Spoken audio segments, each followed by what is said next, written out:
अस्सलाम वालेकुम। प्रोग्राम में आपको खुशामदीद। मैं हूं मसूद रज़ा। दुनिया भर से तहनीती पैगामात आ रहे हैं, मुबारकबाद के पैगामात आ रहे हैं। दुनिया हैरान भी है और एक खुशगवार हैरानगी दुनिया के में एहसास उसका इजहार कर रही है। ज़राए इब्लाग पाकिस्तान की तारीफ़ कर रहे हैं, वज़ीर आज़म पाकिस्तान फील्ड मार्शल जनाब आसिफ मुनीर की तारीफ़ें कर रही और कल के लिए तमाम नज़रें जो हैं वो इस्लामाबाद पर टिकी हुई हैं। दुनिया का अमन यहाँ पर संभल सकता है। एक नाजुक मौका करार दिया है अमन का अतालवी वज़ीर आज़म ने। इसके अलावा दुनिया भर के जो ममालिक हैं उनकी हुकूमतें, उनके सरबराह वही चाहते हैं कि ये मौका ज़ाया ना हो। और क्या होने जा रहा है जनाब, आज ही रात दोनों ममालिक के वफूद अमेरिका और ईरान के पाकिस्तान इंशाअल्लाह ताला पहुँच जाएंगे और कल इस्लामाबाद में मुज़ाकरात का आगाज़ होगा। वो मुज़ाकरात जो दुनिया को तब्दील कर देंगे दोनों सूरतों में। उम्मीद तो ये रखनी चाहिए कि अल्लाह करे कि मुज़ाकरात कामयाब हों, जंग का ख़ात्मा हो और जैसे कि ईरान ने कहा है कि एक कॉम्प्रिहेंसिव सलूशन निकलना चाहिए। सिर्फ आर्जी जंगबंदी नहीं बल्कि मुकम्मल जंगबंदी, ख़ित्ते में तमाम जंगें जो हैं वो ख़त्म होनी चाहिए। और जो इनका एजेंडा है वो मेरे सामने मौजूद है, उसको बार बार दोहराने की ज़रूरत नहीं है। ईरान तो ये कह रहा है कि उसके 10 नुकात को कबूल किया और ये ईरान की कामयाबी है कि अमेरिका को उसने मजबूर कर दिया। अमेरिका कह रहा है कि हमने अपने तमाम मकासद हासिल कर लिए। दोनों विन विन सिचुएशन में अपनी ऑडियंस को पेश कर रहे हैं, लेकिन दुनिया जानती है कि हकीकत क्या है और सब ये चाहते हैं कि जंग बंद हो जाए। पाकिस्तान की तरफ से एक दफ्तर ख़ारजा की तरफ से एक बयान जारी किया गया जिसमें कहा कि जी इसराइल की तरफ से लबनान पर जो हमले हो रहे हैं उस पर तशवीश का इज़हार है और ये अमन की जो कोशिशें हैं उनको खुदा न खास्ता इस तरह की हरकतें सबूताश कर सकती हैं। तो पाकिस्तान इस पर फ़िक्रमंद है, बल्कि पूरी दुनिया इस पर फ़िक्रमंद है। ईरान ने भी कहा कि जब तमाम ही महाज इस ख़ित्ते में जितने भी हैं सब पर जंगबंदी होनी चाहिए तो लबनान उसका हिस्सा होगा। और ईरानी सदर मसूद पज़ेश्कियान ने कहा है कि वो लबनानी भाइयों को अकेला नहीं छोड़ेंगे। तो ये एक अहम मामला होगा। बहरहाल खबरें ये आ रही हैं कि जेडी वेंस की जो टीम है वो पहुँच चुकी है, सिक्योरिटी टीम, और थोड़ी देर में जेडी वेंस भी पहुंच जाएंगे, अमेरिका के नायब सदर। पाकिस्तान की बहुत बड़ी जीत, लेकिन सबसे बड़ी जीत दुनिया की होगी जब ये मुआहदा अपनी मंतकी अंजाम को पहुंचेगा, यानी अमन कायम होगा और भरपूर अमन कायम होगा। मेहमानों की तरफ आपको लेकर चलूँ, ब्रिगेडियर रिटायर्ड बाबर अलाउद्दीन साहब हैं, दिफाई बहुत बहुत शुक्रिया आपका। एडमिरल रिटायर्ड जावेद इकबाल साहब, सर आपका भी बहुत बहुत शुक्रिया। और सनाउल्लाह साहब सीनियर साबिक़ सफारतकार हैं, सर आपका भी बहुत बहुत शुक्रिया। सनाउल्लाह साहब, सर आप फरमाइए, ऐसे मौक़ों पर जो इस वक्त हालात हैं तो सिफारती नुक्ता निगाह से किन चीज़ों की बहुत ज़्यादा अहमियत होती है और आपके लिए इस वक्त कौन सी चीज़ ज़्यादा तवज्जो का बाइस है?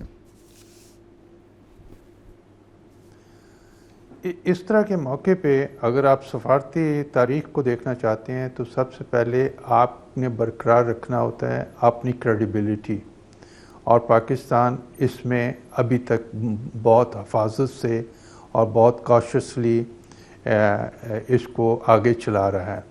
दोनों फरीक की ट्रस्ट इसे हासिल है और इसमें कोई डेंट नहीं है। और फिर इसके साथ साथ सारी दुनिया से तारीफ़ी कलमात आ रहे हैं और ख्वाहिशात का इजहार हो रहा है कि मस्बत तरीके से ये अपने अंजाम को पहुँचे। ये एक तरह की स्ट्रेंथ है जो पाकिस्तान के लिए बहुत ज़रूरी है। पाकिस्तान अभी भी दोनों ममालिक से ये कह रहा है कि रिस्ट्रेन करें, प्रोवोकेटिव स्टेटमेंट्स वगैरह ना दें, क्योंकि उससे कुछ मुकालमा बाजी जो होगी वो ज़रा मुश्किल हो जाएगी टॉक्स में, और वो कहीं नेगेटिव नफ़ी की तरफ भी चल सकती है। इसलिए पाकिस्तान बड़े अच्छे तरीके से अपनी सफारती रिस्पॉन्सिबिलिटी को संभाल के चल रहा है। ठीक। और सर ये कौन से ऐसे पॉइंट्स आप समझते हैं जो फौरी तौर पर डुएबल हैं और कौन से ऐसे पॉइंट्स हैं, क्योंकि 10 पॉइंट्स ईरान के हैं, 15 पॉइंट्स अमेरिका के हैं और सभी टेबल पर होंगे, तो कौन से पॉइंट्स फौरी तौर पर डुएबल हैं और वो उन पर ज़्यादा मेहनत नहीं करनी पड़ेगी? वो यूरेनियम इनरिचमेंट है, उसके बारे में तो पहले ही ओमान के ने जब मेडिएशन हो रही थी उन्होंने कह दिया था कि इस पर आलमोस्ट फ़ैसला हो चुका था, एग्रीमेंट हो चुका था, वो हो सकता है। फिर जो हार्मूज़ स्ट्रेट है उसकी उस पे भी कोई ना कोई मैकेनिज़्म हो सकता है। और उसके बाद ये सैंक्शंस की बात है।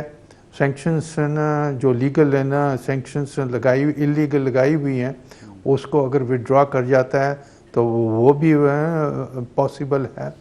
अब आ जाता है कि जी रेपरेशन लॉस जितने भी हैं वो पे किए जाएं, उसका मैकेनिज़्म कैसे होगा, वो थोड़ा सा प्रॉब्लमेटिक होगा। और न ये सारी बातें हैं। अगर आप देखें वाइस प्रेसिडेंट है ना की स्टेटमेंट, उसने कहा, उसने डाउन प्ले करने की कोशिश की है। उसने कहा 3-4 है ना पॉइंट्स हैं जिन पे अभी फ़ैसला होना है, बाकी तो सारे फ़ैसले हो चुके हैं। ठीक है। अब जो 10 ना पॉइंट्स दिए गए हैं प्लान के, वो फ्रेम बनेंगे। अब 15 जो पॉइंट्स पहले थे वो उसके पॉइंट्स इसी के अंदर मर्ज हो चुके हैं। क्योंकि इससे पहले जो जहाँ तक ख़बरों की बात हुई है, उसमें ये बताया गया है कि ये पहले से बैकग्राउंड में बातचीत में वो सॉर्ट आउट हो के उसको लेवलिंग कर दिया गया। अब हकीकत क्या है वो तो ना कल से पता चलेगा। ठीक है ब्रिगेडियर साहब, जंगी नुक्ता निगाह से बहुत नाजुक मरहला है, और इस नाजुक मरहले में जो शरारतें हो रही हैं, जो तखरीबकारी हो रही है इसराइल की जानिब से, वो तशवीश का बाइस है। पाकिस्तान के लिए भी दफ्तर ख़ारजा ने उस पर बयान भी जारी किया है। इस तखरीबकारी को फ़ौरी तौर पर रुकना बहुत ज़रूरी होगा, और मुज़ाकरात के दौरान तो बिल्कुल भी, क्योंकि और ये ज़िम्मेदारी अमेरिका की होगी कि वो इसराइल को लगाम डाले। जी बिल्कुल, ये बुनियादी तौर पर इसराइल की ज़िम्मेदारी है कि उसकी अमेरिका की ज़िम्मेदारी है। उसकी रीज़न ये है कि ज़ाहिर है इसराइल को ना हम मानते हैं ना उनको तस्लीम ईरान करता है। हमारा उनसे कोई सफारती रब्ता भी नहीं, ईरान का भी नहीं है, इसलिए वो मुज़ाकरात में शरीक कार भी नहीं है। अमेरिका की बुनियादी ज़िम्मेदारी बनती है, क्योंकि जितनी अभी तक डेवलपमेंट्स हुई हैं, जितनी बातचीत हुई है, जो इन्फॉर्मेशन अभी तक टोटल लोगों से शेयर हुई हैं, हमने देखी है मीडिया के ज़रिए, और मुख्तलिफ़ रहनुमाओं के जो स्टेटमेंट्स भी हैं इंक्लूडिंग प्रेसिडेंट ट्रंप, उससे एक कंक्लूजन ड्रा होता है कि ये जंग बेसिकली डोनाल्ड ट्रंप ने नेतन्याहू के कहने पे शुरू की थी। तो अभी अगर इसराइल एज अ स्पॉइलर मौजूद है, जो कि वो बिल्कुल है, हम सब एक्सपेक्ट कर रहे थे कि वो होगा भी। नेतन्याहू को जंगबंदी बिल्कुल सूट नहीं करती। नेतन्याहू ने अमेरिकी वाइस प्रेसिडेंट से भी चंद दिन पहले ये कहा, अमेरिकी प्रेसिडेंट से भी ये कहा। तो उसको रोकना, उसकी गारंटी देना अमेरिका की ज़िम्मेदारी और उनको देनी पड़ेगी, क्योंकि अगर वो नहीं देंगे, एज अ स्पॉइलर इसराइल बीच में रहेगा, तो फिर आप जंगबंदी उस तरीके से कर नहीं सकते। तो क्या अमेरिका ये अफोर्ड कर सकता है? क्या अमेरिका ये भी अब भी चाहेगा कि इसराइल की वजह से वो दुनिया में एम्बेरस होता रहे, वो अपनी बात पे ना रह सके, वो किसी कमिटमेंट को पूरा ना कर सके? ये तो बहुत ही एक अजीब व गरीब किस्म की बात होगी। जब आपने जंगबंदी पे खुद एग्री कर लिया है और आप मुज़ाकरात में भी आ रहे हैं, और आपका इतना हाई पावर डेलीगेशन आ रहा है जिसको लीड आपके वाइस प्रेसिडेंट कर रहे हैं, तो फिर यहाँ पर जो कमिटमेंट देंगे उनमें सबसे इम्पॉर्टेंट कमिटमेंट तो यही होगी ना जी कि जंगबंदी अभी मुस्तकिल बुनियादों पर होगी, और उसमें अगर इसराइल वायलेट करता है तो फिर तो आपकी कमिटमेंट कहाँ पर गई? थोड़ा सा इशू भी इसमें मसूद रज़ा साहब ये आ सकता है कि जंगबंदी के इशू में कि जो लेबनान है, लेबनान चूँकि ओवरऑल हमारे गल्फ़ के इस खत्ते में वाक़ नहीं है, बराह रास्त जंग में वो एक फ़रीक भी नहीं था। हाँ, लेबनान के ऊपर इसराइल वहशियाना बमबारी तो कर रहा है, कल भी उन्होंने की, उसमें 1000 से ज़्यादा लोग ज़ख्मी हुए, 300 के करीब शहीद हुए। लेकिन लेबनान के साथ उनका इशू हमें पता काफ़ी पुराना है, हिजबुल्लाह के कॉन्टेक्स्ट में स्पेशली। जनूबी लेबनान के ख़िलाफ़ इसराइल पहले भी जारियत करता रहा है, कब्ज़ा भी कई दफ़ा कर लिया, फिर छोड़ दिया। तो लेबनान के इशू को डिस्कस तो बिल्कुल होना चाहिए, ये इसमें कोई शक नहीं है, क्योंकि वहाँ भी इंटरनेशनल लॉ की वायलेशन हो रही है, एक मुल्क की खुद मुख्तारी की वायलेशन हो रही है, मासूम लोगों को मार रहे हैं, उसकी इजाज़त नहीं दी जा सकती। आज हमारे प्राइम मिनिस्टर ने लेबनान के प्राइम मिनिस्टर से बात भी की है इस सिलसिले में, जो कि इस चीज़ को ज़ाहिर करता है कि हम भी कंसर्न्ड हैं। मगर ये भी हमें ज़हन में रखना चाहिए कि लेबनान के इशू को सिर्फ आप इसके साथ कंडीशनल बना के पूरे मिडल ईस्ट या बिलखसूस इस गल्फ़ के रीजन की जंगबंदी को आप कॉम्प्रोमाइज़ या जेपोडाइज नहीं कर सकती। इस तरह की कंडीशन जो प्री कंडीशन इसलिए इम्पॉर्टेंट हो जाता है ना, माजरत आपकी बात में मुखिल हो रहा हूँ, कि ये इसलिए इम्पॉर्टेंट हो जाता है कि ईरान का एक्सिस ऑफ रेजिस्टेंस वो कंप्लीट ही नहीं होता हिजबुल्लाह के बगैर, और वो कैसे अपने इत्तेहादियों को जो जंग में उसके साथ लड़ रहे थे उसको तनहा छोड़ दें और ख़ुद जंग से बाहर निकल जाएं। अगर ये अमेरिका के लिए मुमकिन नहीं है कि वो इसराइल को छोड़ सके, तो मेरे ख्याल में ईरान के लिए भी मुमकिन नहीं है कि वो लबनान को छोड़ सके और वो फ़लस्तीन पे बात ना करे। फ़लस्तीन भी फिर इस तरह से इस रीजन में नहीं आता। लबनान की बात ही करें ना, जब ईरानियंस बात करते हैं, हिजबुल्लाह की बात करते हैं, अमेरिका को तो इसराइल को छोड़ना पड़ेगा। मैं आपको यही तो मैंने कहा, अमेरिका को तो इसराइल के बीच में जंगबंदी के मुआहदे की पासदारी करने की गारंटी देनी पड़ेगी, और वो गारंटी बेसिकली वो आपको देंगे वो आगे during the course of discussion. जैसे मैंने कहा, ये तो एक इवेंचुअलिटी हो सकती है। जब इस पर डिस्कशन होगी तो ये पॉइंट सामने आएगा। पाकिस्तान की लिस्ट में ये पॉइंट है, तभी तो आज प्राइम मिनिस्टर ने बात की है लेबनान के प्राइम मिनिस्टर से, उनका व्यू पॉइंट जानने के लिए, को ऑप्शन वर्कआउट करने के लिए की होगी ना। बट मेरा पॉइंट ऑफ व्यू ये है कि आप इसको टोटल कंडीशनल अगर बना देंगे तो उससे प्रॉब्लम्स होंगी। बट अभी भी मुझे यकीन है, अभी भी मैं समझता हूँ ऑप्टिमिज्म में रहते हुए कि जो नीयत है, जो कोशिशें हैं, जो इंटेंशंस हैं पाकिस्तान की तो डे वन से है ही है, दूसरे फ्री कैन की भी कि वो मुआहदे में आ रहे हैं, बातचीत में आ रहे हैं। और अब देखें कि हाईएस्ट पावर डेलीगेशन है इनका।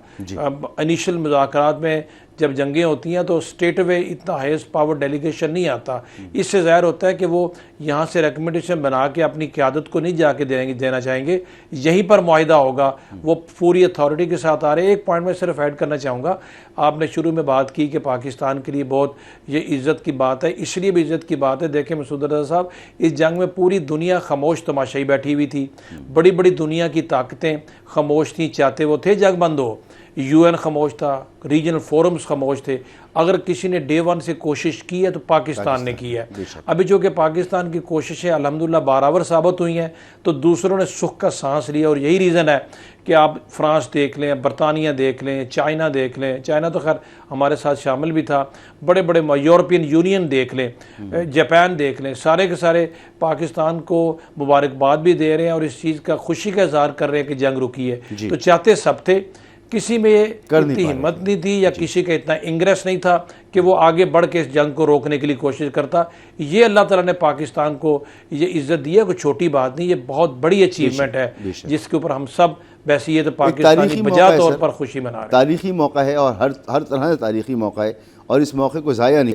एडमिरल जावेद इकबाल साहब, सर आप बताएं कि इस 40 दिन की तकरीबन जो जंग है, 38-40 दिन की जंग है, इसके बाद क्या साबित हो रहा है? अमेरिका के लिए इसराइल यहाँ पर एक असासा था मिडिल ईस्ट में, क्या अब भी वो असासा है या उनके लिए लेवरेज बन गया है, एक बैगेज है जिससे अब दूरी इख्तियार करनी पड़ेगी अगर तो वो नहीं मानता? क्योंकि जंग के दौरान भी हमने देखा कि तमन्नाई के इंफ्रास्ट्रक्चर पर सबसे पहला हमला इसराइल ने किया।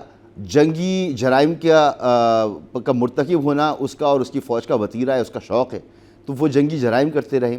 और अमेरिका की भी बात कभी कभार नहीं मानते वो लोग, तो फिर या तो उनको छोड़ना पड़ेगा या फिर उनको लगाम डालनी पड़ेगी, क्या होगा?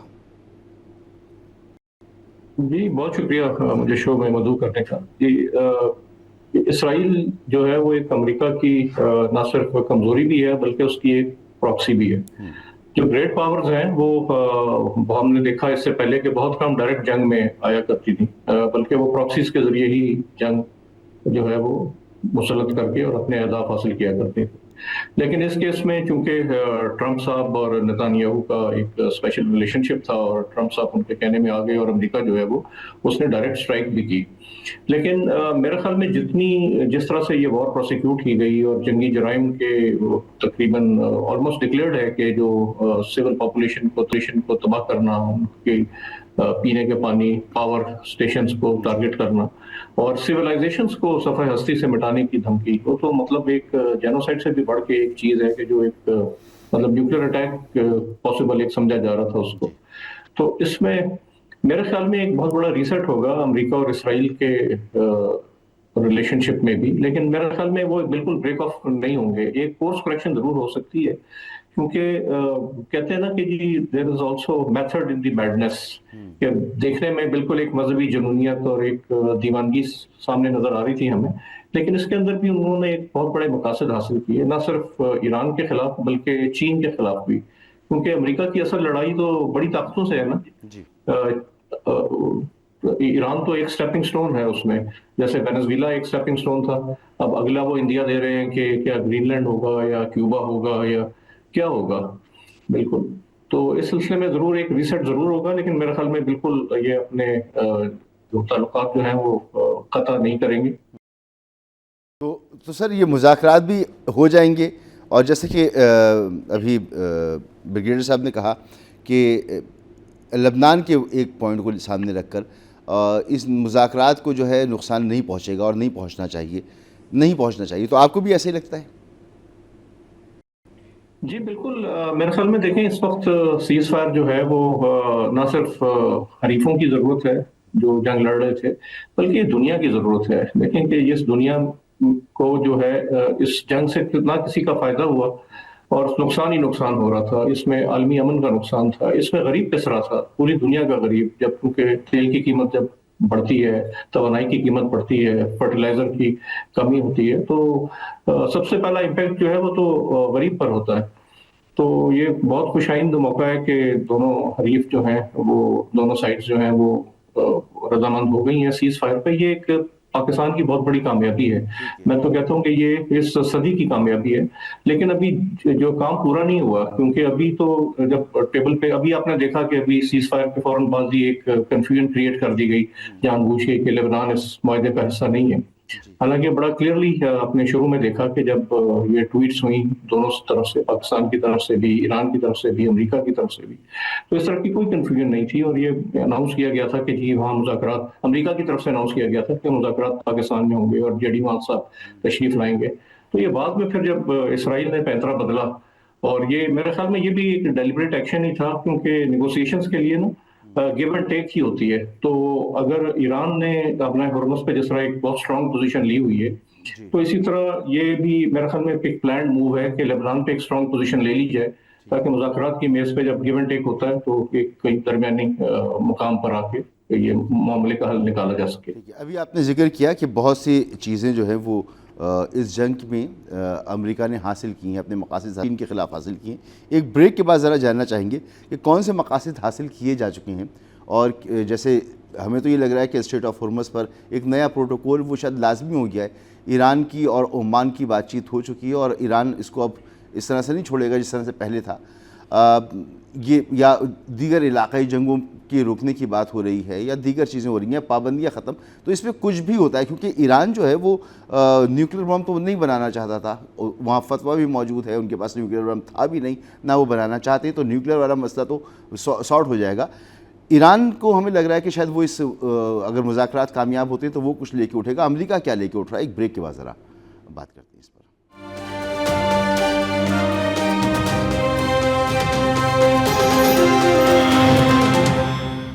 प्रोग्राम में आपको एक बार फिर खुशामदीद कहते हैं। और क्या कौन लेकर उठ रहा है इस मुज़ाकरात की टेबल से सरदस्त, क्या मालूम हो रहा है? मिनिमम क्या हो सकता है?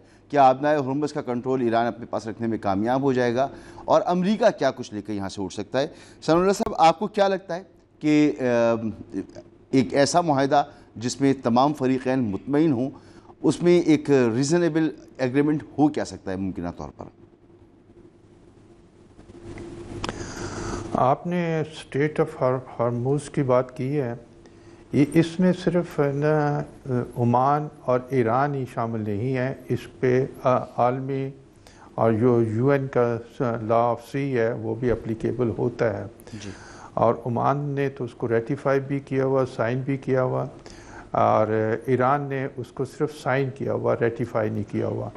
आपने इस सिलसिले में उनकी स्टेटमेंट देखी होगी सिंगापुर के फॉरेन मिनिस्टर की, और उन्होंने वाज़े तौर पे बहुत कुछ कहा है, बड़े क्लैरिटी के साथ कहा है। उन्होंने मलाक्का आना स्टेट की बात की है।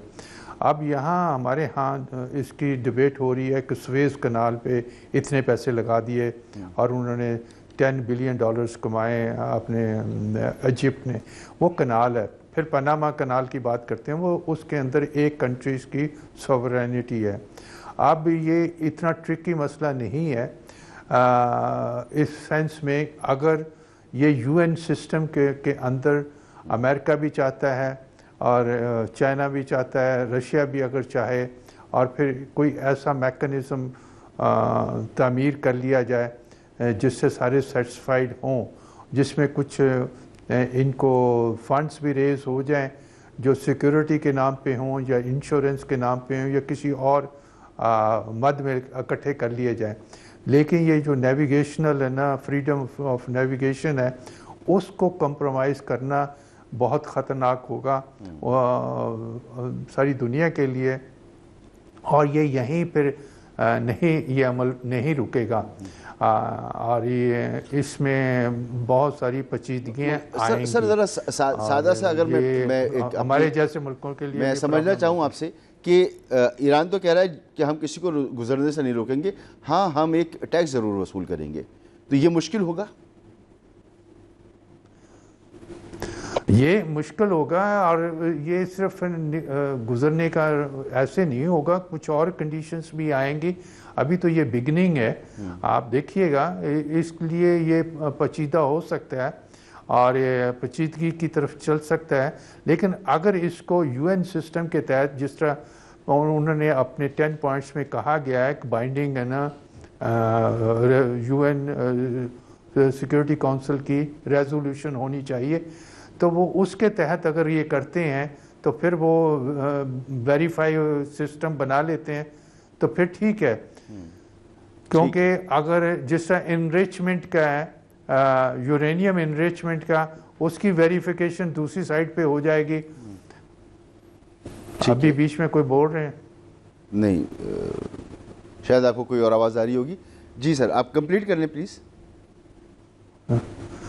जी, मैं कह रहा था कि जी इस नेगोशिएशन में बहुत सारी चीज़ें लीगल तौर पे वेरीफाई हो सकती हैं, कोई मॉनिटरिंग सिस्टम बनाया जा सकता है, और यही वो चीज़ें हैं जिसको मीडिया गारंटर के तौर पे कह रहा है। क्योंकि गारंटी तो ना कोई नहीं दे सकता अमेरिका की कि अमेरिका आज जो बातचीत करके यहाँ से उठेगा वो ना उसी तरह इम्प्लीमेंट होगी। ठीक है। ना चाइना करवा सकता है, ना रशिया करवा सकता है, ना ईरान करवा सकता है, ना कोई दूसरा और यूएई या अपना सही बात है। वो तो यूएन को भी नहीं मानता, वो तो यूएन को भी डोनाल्ड ट्रंप ने बड़ा यूएन फिर भी नहीं, यूएन के पास फिर भी वेरिफिकेशंस हैं। एईए ने वेरीफाई कर सकता है, एनरिचमेंट को कर सकता है, अगर देयर इज एन एग्रीमेंट कि ये यूरेनियम एनरिचमेंट कहाँ होगा। अगर वो 440 kg उनके पास है, अब वो किधर ट्रांसफ़र होगा, और वो 3.6 पे एनरिचमेंट होगी, और जो 60% पे हुआ वो किधर है। ठीक है। ये सारी चीज़ें एक सिस्टम बने हुए हैं, उसी सिस्टम के अंदर कहीं ना कहीं चेक मेट लग जाते हैं। ठीक है। लेकिन अगर आप एक इंडिपेंडेंट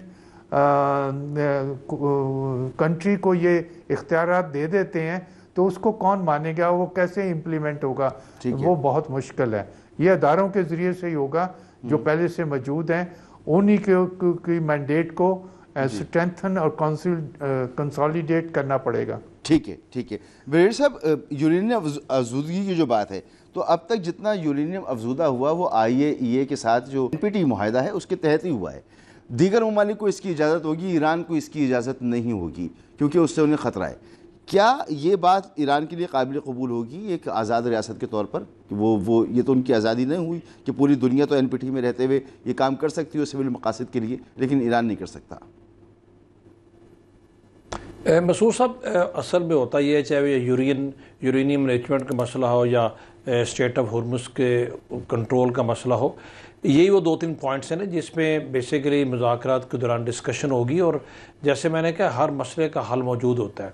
जो दोनों साइड्स होती हैं, जब उन्होंने मुज़ाकरात पे जाने से पहले कुछ पॉइंट्स ऐसे होते हैं जिनको एक्सट्रीम पोजीशंस कहते हैं। During the course of discussion उन्हीं के ऊपर तो रास्ता निकलता है। एक्सट्रीम पोजीशन बेसिकली ली इसलिए जाती हैं कि आप थोड़ा सा उसको एज अ प्रेशर दूसरी साइड के लिए यूज़ करते हैं। आपने एक पोजीशन ली हुई है ताकि कुछ आप कंसीड करके भी कुछ ना कुछ गेन कर ले। अगर IAEA के एक स्टैंडर्ड है और स्टैंडर्ड पूरी दुनिया के ऊपर एप्लीकेबल है और वही स्टैंडर्ड अगर वो ईरान पे अप्लाई करते हैं और उसके मुताबिक ईरान उनके स्टैंडर्ड्स को, उनकी प्रोटोकॉल्स को पूरा करता है, तो मेरा नहीं ख्याल कि फिर किसी को इशू होना चाहिए। सिर्फ माजी में प्रॉब्लम्स ये रही हैं, अमेरिका को शिकायत रही हैं और बेसिकली इसराइल को रही है कि ईरान ने IAEA को उस तरीके से रसाई नहीं दी और उनसे कुछ चीज़ें छुपाए रखी हैं। आल्दो IAEA का ईरान के साथ करीबी रबता भी था, और IAEA को शिकायत नहीं रही। और ये बेसिकली मिसअंडरस्टैंडिंग्स की वजह से हुआ है। मैं समझता हूँ इन दोनों पॉइंट्स को जो आपने, असल में पॉइंट डिस्कस करने वाले मसूद साहब होंगे भी यही, बाकी इतने बड़े पॉइंट्स नहीं हैं, वो तो उनके ऊपर तो स्ट्रेट वे एग्रीमेंट हो जाएगा। ये 2 पॉइंट्स होंगे और तीसरा गारंटी का पॉइंट होगा जिसके ऊपर डिस्कशन होंगी। और मेरा ख्याल है कि रास्ता इसमें से निकल आएगा। अपने अवाम को, अपने लोगों को दिखाने के लिए भी तो आपने कुछ करना होता है ना जी, ताकि पब्लिक ये ना कहे कि आप तो सब कुछ कंसीड करके आ गए हैं। तो आप देखिएगा एक workable mechanism state of Hormuz का भी निकल आएगा और एक वर्केबल तरीक़ाकार इनका भी निकल आएगा। आपके जो यूरेनियम की अफसूदगी वाला इशू है, तभी तो आगे बढ़ेंगे ना जी। अगर इसका नहीं निकलना तो बातचीत आपने किस चीज़ की करनी है। इस तरह इश्यूज़ भी होते हैं वक्ती तौर पे, बाज़ का मुज़ाकरात में खलल भी आता है, तातुल भी आता है, तभी तो ये मुज़ाकरात होते हैं ना जी। अगर स्टेट वे पहले दिन ही सब कुछ माना जाए तो मुज़ाकरात किस चीज़ के। तो आई थिंक थोड़ा सा पेशेंस सबको दिखाना पड़ेगा। एक्सपेक्टेशन नेचुरली बहुत ज़्यादा है। मुझे लगता है समहाउ कि हम इंशाल्लाह एक ऐसा काबिल अमल हल निकालने में कामयाब हो जाएंगे जो न सिर्फ दोनों फ्रीकों को काबिल कबूल हो, बट ओवरऑल दुनिया को भी और UN के चार्टर और अम्ब्रेला के मुताबिक हो, कुछ समथिंग डिफरेंट ना हो इंशाल्लाह। अब एक ब्रेक की तरफ जाना है। ब्रेक के बाद आकर एडमिरल साहब आपसे मैं जानना चाहूँगा कि बाकी जितने भी मसाइल हैं सब बिल्कुल डूएबल हैं वर्क, लेकिन असल मसला जो कोर है वो तो हमेशा से ये रहा है कि ईरान के अंदर जो इनकलाब ईरान है उसके बाद जो आइडियोलॉजी है उसको अमेरिका कबूल नहीं करता। वो आइडियोलॉजी उसके अमेरिका के साथ तहफ़्फ़ुज़ात हैं, मसाइल हैं, लेकिन इसराइल में जो फ़लस्तीन में जो कुछ करता रहा है, तो फ़लस्तीन वाला मामला जो है वो इसकी बैकबोन है, अगर मैं सही समझ रहा हूँ तो। और दूसरा ये कि न्यूक्लियर प्लांट सबसे पहले तो अमेरिका ने ही ईरान को फराहम किए थे इनकलाब ईरान से पहले। एक ऐसे ईरान के लिए न्यूक्लियर होना सही था जिसमें इनकलाब नहीं था, मगर जब इनकलाब आ गया तो वही ईरान न्यूक्लियर नहीं हो सकता। यही प्रॉब्लम है कि असल में रिजीम चेंज या अंदर जो सख्ती है ईरान की वो ख़त्म होनी चाहिए। एक ब्रेक के बाद मैं जानना चाहूँगा आपसे।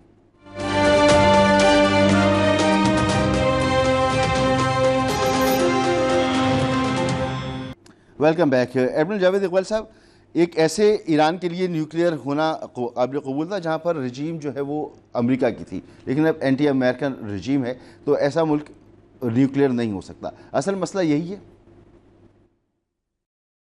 जी। बिल्कुल देखें, दुनिया में रियलिस्टिक पर्सपेक्टिव से अगर देखें, रियलिस्ट पर्सपेक्टिव से तो माइट इज राइट है हमेशा। कानून जो है वो ताकतवर ही हमेशा बनाता है, जो तारीख है वो फातेह कौमें ही हमेशा लिखती हैं। तो ईरान ने इसी नोशन को चैलेंज किया है, क्योंकि आप देखें कि ईरान के केस में तो बड़ा ये IAEA की बात हो रही है। इंडिया को कैसे रास्ता क्रिएट करके न्यूक्लियर डील के थ्रू, वो नॉन NPT सिग्नेटरी है, उसको सिविल न्यूक्लियर टेक्नोलॉजी दी गई। और कल परसों ही उन्होंने देखें कि उनके मोदी साहब ने ट्वीट किया कि हमने फास्ट ब्रीडर रिएक्टर बना लिया है, और जब हम ज्यादा फ्यूल बना सकेंगे, अभी जितना कंज्यूम करते हैं उससे ज्यादा बना सकेंगे। और वो फास्ट ब्रीडर रिएक्टर इस वक्त IAEA के सेफ गार्ड से अलग है, और उसका एक वेपन्स जी बिल्कुल बाहर है, उसका वेपन्स प्रोग्राम से गहरा ताल्लुक भी है। लेकिन उसको जो है IAEA के जो DG साहब हैं उन्होंने भी बड़ा अप्रिशिएट किया कि जी इंडिया ने बड़ा अच्छा काम किया।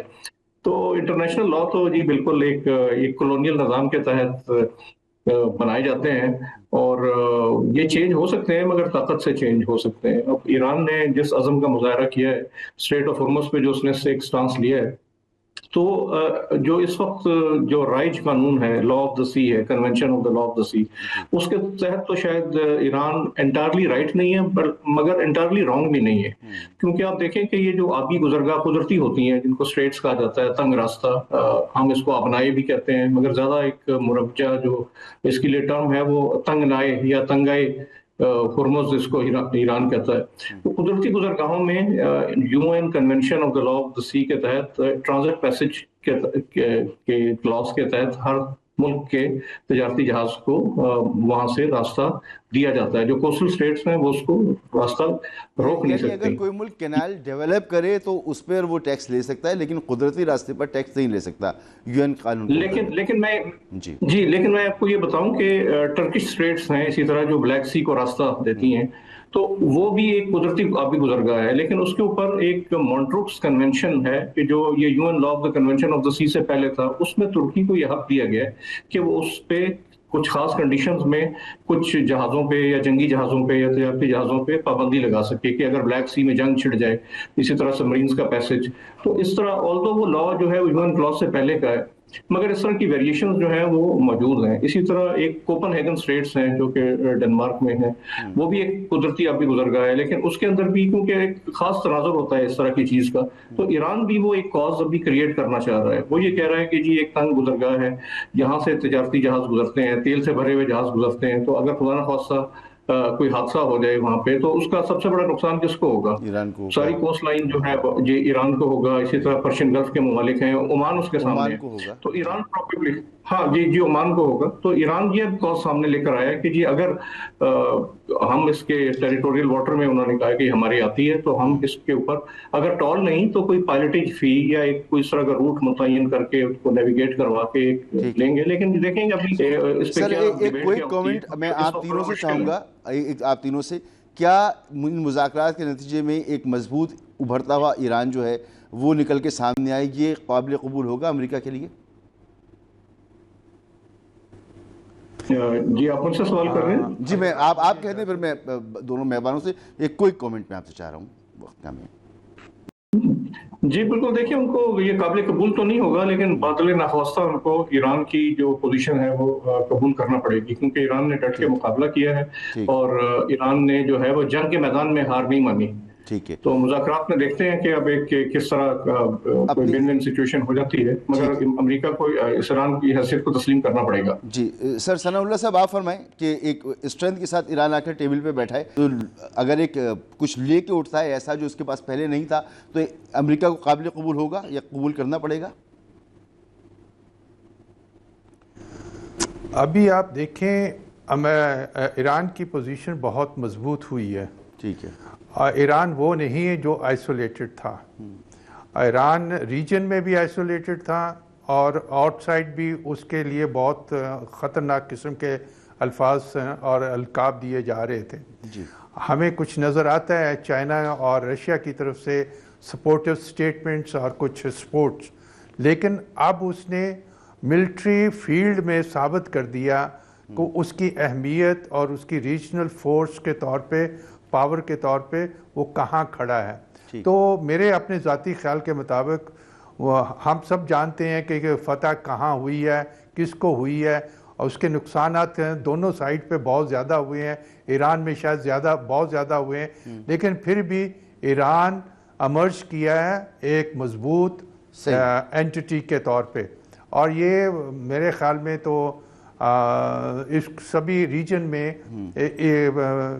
ये ख्याल लोगों को तंग करेगा कि जी बजाय कि उसको एक किनारे लगाने के, वो तो कमजोर होता है और मजबूत होकर उठा है। वापस आ गया है, वक्त का में जरा मजबूत बनता है। जी ब्रिगेड साहब आप बताएं कि ईरान जो है वो बड़ा मजबूत होकर उभर के आया है। न्यूयॉर्क टाइम्स ने लिखा कि वर्ल्ड की एक इमर्जिंग एक जाइंट पावर के तौर पे उभरा है, मिलिट्री पावर के तौर पर। तो मुज़ाकरात सीकिंग अमेरिका है, कोई शक नहीं। ईरान नहीं। जी ईरान में पोटेंशियल है, उनके पास नेचुरल रिसोर्सेज हैं। अगर सैंक्शंस ईरान से उठती हैं ग्रेजुअली, ईरान उसका कंस्ट्रक्टिव यूज़ करता है। हम सब की हमदर्दियाँ भी ईरान के साथ हैं। हमारा बरादर इस्लामी मुल्क है, उसके साथ ज़्यादती हुई है, उसके ऊपर एक अनजस्ट वॉर इम्पोज की गई है। थोड़ा सा प्रैग्मेटिकली देखना चाहिए। कुछ चीज़ें ऐसी हैं जो कि डेफिनेटली ईरान को भी ठीक करने की ज़रूरत है, तभी डिस्कशन ठीक चलती है। वो क्या चीज़ें हैं हम सब जानते हैं। उसमें ईरान को भी कुछ अपने आप को दुनिया के सामने ऐसे पेश करना है कि सिर्फ अमेरिका नहीं, दुनिया के दूसरे मालिक को भी कुछ शिकायत खदशात रहे हैं, उसको भी आपने दूर करना है अपनी पॉजिटिव फॉरवर्ड लुकिंग अप्रोच से, ताकि अपने लोगों की बेहतरी के लिए आप काम कर सकें, मुल्क को रीबिल्ड करें। आप कंस्ट्रक्टिव काम करें, आप रिसोर्सेज को यूज़ करें, ट्रेड दुनिया के साथ ज़्यादा देखें ना। ईरान के तो विद इन दी OICs भी इशू रहे हैं ना, तो इन सब चीज़ों को ड्रेस करने की ज़रूरत है, जो कि मेरा ख्याल है उनकी मौजूदा क़यादत जो है, उनके प्रेसिडेंट जो है इलेक्टेड प्रेसिडेंट हैं, उनके फॉरेन मिनिस्टर पॉजिटिव लोग हैं, मुझे यकीन है कि इंशाल्लाह इस तरह की जो जायज़ किस्म की कुछ शिकायत खदशात होते हैं। एक तौर पर एक ब्रेक मुझे लेना होगा ब्रिगेडियर साहब, एक ब्रेक लेता हूँ, ब्रेक के बाद वापस आ रहा हूँ।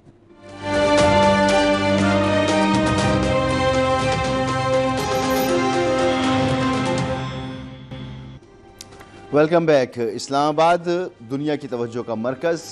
मैं बार बार कह रहा हूँ कि ये वो मौका है कि यहाँ से एक न्यू वर्ल्ड ऑर्डर तरतीब पाएगा। ईरान में जो मुज़ाकरात की मेज़ सजी है उसके ऊपर अमेरिका भी है, ईरान भी है, पाकिस्तान सालिसी कर रहा है और दुनिया इसे अमन का एक नाजुक मौका करार दे रही है। लेकिन पाकिस्तान अल्हम्दुलिल्लाह ये सलाहियत रखता है और अब तक साबित किया है पाकिस्तान ने कि इंशाअल्लाह इस मौके से दुनिया को फ़ायदा उठाने के लिए पाकिस्तान अपनी भरपूर कोशिशें कर रहा है और करता रहेगा। बहुत शुक्रिया आपका ब्रिगेडियर रिटायर्ड बाबर अलाउद्दीन साहब, जनाब एडमिरल रिटायर्ड जावेद इकबाल साहब और जनाब मोहतरम सनाउल्लाह साहब, आप तीनों का बहुत शुक्रिया। हमें दीजिए इजाज़त। अल्लाह हाफ़िज़।